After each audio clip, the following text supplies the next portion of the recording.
Olá, sejam muito bem-vindos ao nosso canal do YouTube, dedicado ao estudo do direito público. No episódio de hoje, daremos continuidade ao nosso exame sobre técnicas de decisão em controle de constitucionalidade abstrato principal. Já abordamos em episódio anterior que no direito alemão chamamos técnicas de decisão, no direito espanhol chamamos decisão de calibragem, no direito italiano chamamos decisão intermediária, decisão interpretativa, decisão criativa ou até decisão manipulativa. E citamos 6 técnicas que o Brasil tem aplicado, ora por força de lei, a Lei 9868, de 10 de novembro de 99, ora por força de posicionamento do Supremo Tribunal Federal. Hoje verificaremos a mais utilizada técnica pelo Supremo Tribunal Federal Brasileiro. Chama-se modulação da eficácia temporal da decisão de inconstitucionalidade, prevista na Lei 9868, de 10 de novembro de 99, em seu artigo 27. Primeiro, uma curiosidade. É praticamente cópia da Constituição de Portugal, no artigo 261, número 3, trocando-se Tribunal Constitucional por Supremo Tribunal Federal. Portanto, a técnica redacional é importada do direito português, que prevê, então, o artigo 27 da Lei 9868, de 99. O Supremo Tribunal Federal, ao declarar a inconstitucionalidade de uma lei ou de um ato normativo, e presentes os pressupostos que a norma legal elenca, e vejam, são conceitos jurídicos absolutamente indeterminados, poderá fixar um marco temporal entre a produção da norma legal e a declaração de inconstitucionalidade, ou talvez posteriormente à declaração de inconstitucionalidade, de tal modo a atribuir à decisão a eficácia retroativa moderada, ou talvez até a eficácia prospectiva. Em outras palavras, é sair de uma situação de eficácia ex tunc total e cair em uma situação de eficácia ex tunc parcial, ou até numa situação de eficácia ex nunc, porque se esse marco temporal for fixado na data de declaração de inconstitucionalidade ou em outro momento posterior, o efeito tão somente é prospectivo, não também será efeito retroativo. Isso, ao fim e ao cabo, é a modulação da eficácia temporal da decisão de inconstitucionalidade. A partir dessa definição, surgem algumas questões. Primeiro, qual seria a principal aplicação prática desse instituto? Esse instituto é aplicado em vários ramos do conhecimento jurídico, direito eleitoral, direito civil, mas especialmente em matéria tributária. É a principal aplicação da modulação da eficácia temporal da decisão de inconstitucionalidade, para o fim de restringir ou até abolir a repetição de indébito. Pensemos na seguinte hipótese. Há uma lei federal, estadual, distrital que institua um certo imposto. E o contribuinte efetuou pagamentos desse imposto, desse tributo. Posteriormente, o Supremo Tribunal Federal declara essa lei inconstitucional. Não modula o efeito, até porque é de bom alvitre lembrar aos senhores e senhoras que as técnicas de decisão são situações excepcionais, portanto merecem menção explícita. Se não houver alusão expressa, não se aplicam ao caso concreto. Portanto, o STF, no nosso exemplo, não modula a eficácia temporal da sua declaração de inconstitucionalidade, que, portanto, retroage até a data em que a norma legal vier a ser produzida. A pergunta é, nessa situação, o que pode fazer o contribuinte, que já efetuou o pagamento de um tributo que depois o próprio Supremo Tribunal Federal reconhece como inconstitucional? Poderia postular uma ação de repetição de indébito. E até seria uma ação de repetição de débito relativamente simples, porque informaria o demandante, o contribuinte, ao juízo fazendário que há declaração de inconstitucionalidade daquela lei ou daquele ato normativo que, inclusive, tem eficácia vinculante, que obriga o juízo fazendário a repetir o que foi pago, tudo que foi pago, sob pena de reclamação desse contribuinte para o Supremo Tribunal Federal.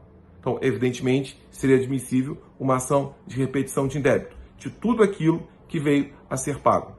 No entanto, digamos que o Supremo Tribunal Federal fixe um marco temporal, por exemplo, entre a produção da norma legal e a sua declaração de inconstitucionalidade. O que poderia fazer agora o contribuinte? Poderia voltar a propor uma ação de repetição de indébito, mas só em relação aos pagamentos posteriores ao marco temporal, entre o marco temporal e a própria declaração de inconstitucionalidade. Em relação aos pagamentos anteriores ao marco temporal, entre a produção da norma legal e o marco temporal fixado, não seria possível a repetição. Vejam, aqui, com eficácia ex tunc parcial, houve moderação, houve relativização, houve restrição da repetição de débito. E não há dúvida, quanto maior for o interesse fazendário, mais o marco temporal migra à direita, se aproximando da declaração de inconstitucionalidade. E vou mais longe. Se porventura esse marco temporal for fixado na data na qual se declara essa lei ou esse ato normativo inconstitucional ou depois, não há restrição da repetição de débito, há abolição da repetição de débito. Não se devolve o que foi pago, inclusive a título de boa-fé. Portanto, a principal aplicação prática, não quero evidentemente afirmar que é a única, mas a principal aplicação prática da modulação da eficácia temporal está em matéria tributária, para restrição ou para abolição da repetição de débito. Se o caso for de eficácia ex tunc parcial, restrição da repetição de débito, tanto mais intensa quanto mais próximo estiver esse marco temporal da data de declaração de inconstitucionalidade. Se a eficácia for ex tunc, abolição da repetição de débito. Aqui está a sua principal aplicação prática. Outra questão importante seria a seguinte: autores sustentam que com essa norma o Brasil se afastaria de uma tradição americana, do ato inconstitucional como ato nulo, e se aproximaria de uma tradição austríaca, do ato inconstitucional como ato anulável. É correta essa afirmação ou não? Posso afirmar que não. Em nenhum momento há afastamento da técnica americana, que entende que o ato inconstitucional seja nulo. Em nenhum momento há aproximação em direção à técnica austríaca, que entende que o ato inconstitucional seria um ato anulável. Tanto é verdade que no direito norte-americano, algo similar à norma do artigo 27 da Lei 9868, de 99 do Brasil, chama-se Prospective Theory, e lá nunca se afirmou que esse ato não seria mais nulo. O ato continuaria nulo, mesmo aplicando-se a teoria da prospective. Portanto, o ato continua nulo. Não há nenhum afastamento do direito americano, nenhuma aproximação em direção ao direito austríaco. No entanto, aqui nós temos um ato nulo que pode operar efeitos vários.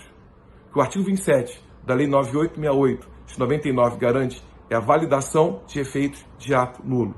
É um ato nulo que pode operar efeitos jurídicos vários. E convenhamos, no Brasil isso não é estranho. Nós temos exemplos de atos nulos que podem operar efeitos vários, fora até do direito constitucional. Dou-lhes um exemplo no direito civil e o outro exemplo no direito penal. No direito civil, casamento putativo, se houver boa-fé dos cônjuges. Casamento putativo é aquele no qual existe impedimento matrimonial. Ele é um ato nulo.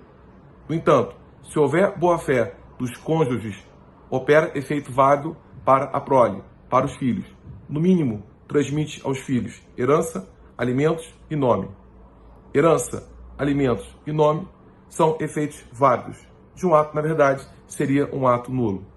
Exemplo, direito penal. Digamos que um réu é condenado pela prática do crime de roubo e é aplicada a pena de reclusão durante 5 anos. O Ministério Público não recorre. Então, a sentença transitou em julgado para acusação. A defesa recorre. Só que a defesa, ao recorrer, só alega que houve erro em procedendo, não que houve erro em judicando. Não discute o julgamento, discute o processamento da ação penal. Sabe-se que quando se alega tão somente esse tipo de erro em procedendo, caso o recurso venha a ser conhecido e provido, caça-se a sentença e os autos retornam ao juízo a qual? Para outra sentença. Isso se deu nesse caso concreto. Sentença foi cassada, os autos retornaram ao juízo a qual? Para nova sentença. O juízo a qual, nesse exemplo, ao proferir nova sentença, deverá fixar a pena em 5 anos ou menos, porque se fixar a pena acima de 5 anos, opera reformatio imperius indireta. Agrava a situação do réu por um recurso exclusivo dele. Tanto esse ato era nulo que o tribunal cassou. Tanto o ato operou efeito jurídico válido que limitou a sua sanção a 5 anos. Seria um exemplo de ato nulo que gera efeito válido. Essa técnica é uma outra situação de ato nulo que gera efeito jurídico válido, no entanto aplicada ao direito constitucional. Posso afirmar que é um princípio subjacente a essa técnica. Chama-se princípio da proteção da confiança legítima, que é de origem, inclusive, alemã também. O que é isso? Princípio da proteção da confiança legítima. Todos nós, administrados, temos confiança legítima na validade dos atos do poder público. Assim sendo, cabe ao Estado proteger, tutelar essa confiança, havendo assim uma separação entre ato e os efeitos que esse ato opera. Se for possível, que se conserve o ato. Se não for possível, que ao menos conserve-se o efeito que esse ato opera. Uma clara separação entre ato e efeito, entre vigência e eficácia. Se houver a possibilidade, se conserve o ato. Se não houver essa possibilidade, que ao menos se conserve o efeito que esse ato opera. Em muitas situações, no direito público, pode-se conservar o próprio ato. Pensemos no caso de um ato administrativo irregular, que a própria administração pública sana esse ato. Então, por exemplo, houve uma audiência pública, e nessa audiência pública uma ata que consigna uma data errada. Vejam, aqui o vício é retratável, não gera lesão a interesse público e não causa terceiros prejuízo, que pode fazer a administração pública re-ratificar essa ata. Retifica a data, ratifica o restante e sana o ato. Repare, aqui o próprio ato é aproveitado. Em outras hipóteses, não se pode aproveitar o ato, mas ao menos efeito que esse ato opera, todos ou alguns. Por exemplo, na modulação da eficácia temporal da decisão de inconstitucionalidade. É impossível aproveitarmos o ato.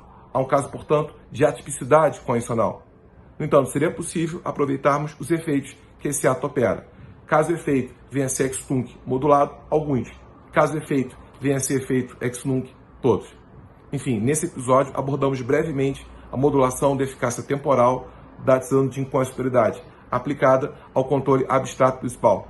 Interpretamos, portanto, a norma veiculada pela Lei 9868 de 99 em seu artigo 27. Voltaremos com novos episódios no nosso canal do YouTube para que nós possamos dar continuidade a técnicas de controle de constitucionalidade, ou que outros episódios que discutam direito administrativo e também, se for o caso, direito eleitoral. Muito obrigado, até lá então, valeu!